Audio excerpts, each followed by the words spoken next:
تاریخ کیوں پڑھنی چاہیے؟ کسی قوم کو ترقی کی منزلیں طے کرانے اور ذلت و پستی سے بچانے کے لیے تاریخ ایک بڑا ذریعہ ہے۔ کوئی قوم جب ذلت کے گڑھے سے نکل کر ترقی کی اونچائیوں کی طرف بڑھنا چاہتی ہے تو تاریخ ہی اس کا سہارا بنتی ہے۔ قرآن کریم ہمیں راہ ہدایت دکھانے کے ساتھ یہ بھی بتاتا ہے کہ سعادت انسانی اور دین و دنیا کی کامیابی حاصل کرنے کے لیے تاریخ کا مطالعہ ضروری ہے۔ چنانچہ خدا تعالیٰ نے لوگوں کو عبرت حاصل کرنے کے لیے کلام پاک میں جا بجا پچھلی امتوں کے حالات یاد دلائے ہیں کہ فلاں قوم نے اپنی بداعمالیوں کے کیسے نتیجے دیکھے اور فلاں قوم اپنے اچھے اعمال کی وجہ سے کیسی کامیاب ہوئی۔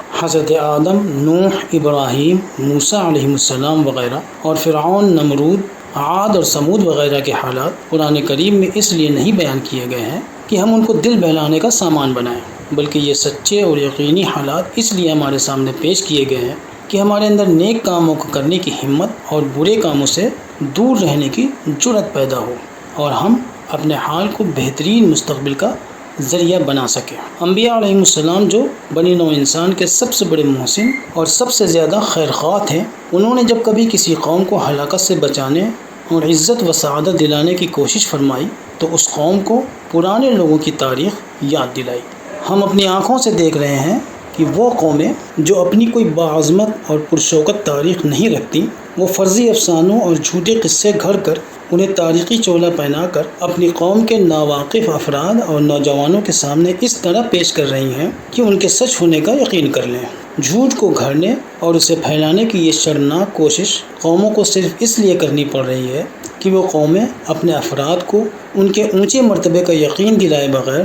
دوسری قوموں سے مقابلہ نہیں کر سکتی، اور یہی وجہ ہے کہ ہر وہ قوم جو کسی دوسری قوم کو رقابت یا عداوت کی نگاہ سے دیکھتی ہے، اس کی تاریخ کو بگاڑ کر اور اس کے افراد کو اس کی اپنی تاریخ سے غافل اور ناواقف رکھنے کی کوشش کرتی ہے۔ اور افسوس کا مقام یہ ہے کہ آج جب ساری دنیا اپنے آپ کو بہتر ثابت کرنے کے لیے ایڑی چوٹی کا زور لگا رہی ہے، مسلمان ہی اپنے بارے میں نہیں جانتا کہ وہ اپنی تقریروں اور تحریروں میں جن عیسائیوں اور یہودیوں کو مثال کے طور پر پیش کر رہا ہے، ان سے ہزاروں نہیں لاکھوں گنا بہتر ان کے اپنے پیشوا تھے۔ ہزاروں شیکسپیئر مل کر ایک حسان بن ثابت جیسے نہیں ہو سکتے رضی اللہ عنہ، اور سینکڑوں نیپولین مل کر ایک خالد بن ولید رضی اللہ عنہ کی برابری نہیں کر سکتے، جبکہ شیخین یعنی حضرت ابو بکر صدیق و عمر فاروق رضی اللہ عنہما کی پرچھائی بھی بن پانا کسی کے لیے ممکن نہیں۔ واللہ الموفق للصواب۔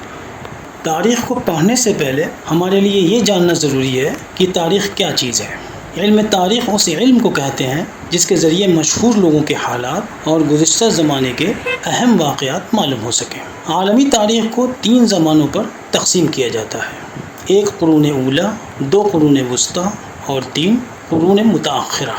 قرون اولیٰ میں دنیا کے آغاز سے لے کر رومی سلطنت کے آخر تک کا زمانہ شامل سمجھا جاتا ہے، اور قرون وسطیٰ میں رومی سلطنت کے آخر وقت سے اس وقت تک کا زمانہ شامل سمجھا جاتا ہے جب قسطنطنیہ مسلمانوں کے ہاتھوں فتح ہوا تھا۔ قرون متأخرہ قسطنطنیہ کے فتح کے بعد سے لے کر اب تک کے زمانے کو سمجھنا چاہیے۔ البتہ اسلامی تاریخ کا قرون اولیٰ جناب محمد رسول اللہ صلی اللہ علیہ وسلم کی بعثت سے لے کر خلافت راشدہ تک سمجھنا چاہیے، اور قرون وسطیٰ خلافت راشدہ کے بعد کے زمانے سے لے کر سلطنت عثمانیہ کے زوال تک کے عرصے کو سمجھنا چاہیے، اور قرون متأخرہ میں خلافت عثمانیہ کے زوال کے بعد سے لے کر اب تک کے زمانے کو مانا جا سکتا ہے۔ یہ مسلمانوں کا خاصہ ہے کہ دنیا میں صرف مسلمان ہی ایسی قوم ہے جس کے پاس شروع سے لے کر آخر تک ایک معتبر تاریخ موجود ہے، جس کی طرف بڑے سے بڑا مورخ بھی شبے کی نگاہ سے نہیں دیکھ سکتا، اور دنیا کی کوئی دوسری قوم اس معاملے میں مسلمانوں کا مقابلہ نہیں کر سکتا۔ تاریخ کے فن کو علم کا درجہ مسلمانوں نے ہی دیا، اور صرف اردو اور عربی ہی نہیں بلکہ دنیا تاریخ میں اصول تاریخ کے بابا آدم ابن خلدون کہلایا ہے۔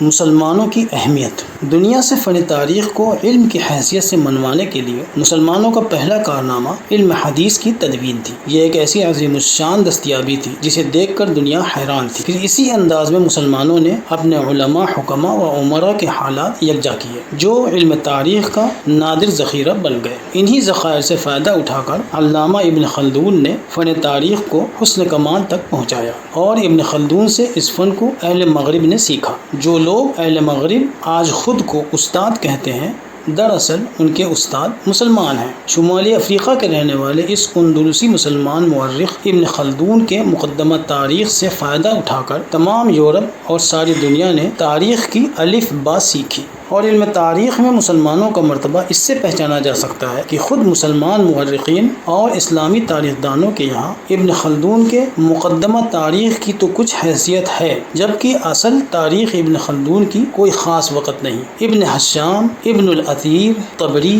مسعودی، احمد بن خابن شاہ اور ضیاء برنی کے علاوہ محمد قاسم فرشتہ اور ملائے بدایونی وہ اسلامی تاریخ داں ہیں جن کے سامنے ابن خلدون کی بھی کوئی حیثیت نہیں، جبکہ انہی ابن خلدون کی شاگردی میں اہل مغرب نے تاریخ لکھنی سیکھی۔ مسلمانوں کے مقابلے مغربی اہل تاریخ کے علمی مرتبے کا اندازہ لگانے کے لیے اتنا ہی کافی ہے۔ البتہ یہ افسوس کا مقام ہے کہ اب مسلمان اہل علم میں بھی ایسا طبقہ نظر نہیں آتا جو اپنی اس پرشوکت اسلامی تاریخ کا مطالعہ کرنے کی بھی اہلیت رکھتا ہو۔ حالانکہ کارلائل اور شیکسپیئر کی تحاریر پڑھنے اور سمجھنے کی قابلیت بہت سے مسلمانوں میں ہے، اور ایسی ہی قابلیت رکھنے والے مسلمانوں کے بہکاوے میں آ کر عام مسلمان گمراہ ہے اور قریب قریب یہ سمجھنے لگا ہے کہ اصل تاریخ وہی ہے جو ان یہودیوں اور عیسائیوں نے لکھی ہے، جبکہ حقیقت اس کے بالکل برعکس ہے۔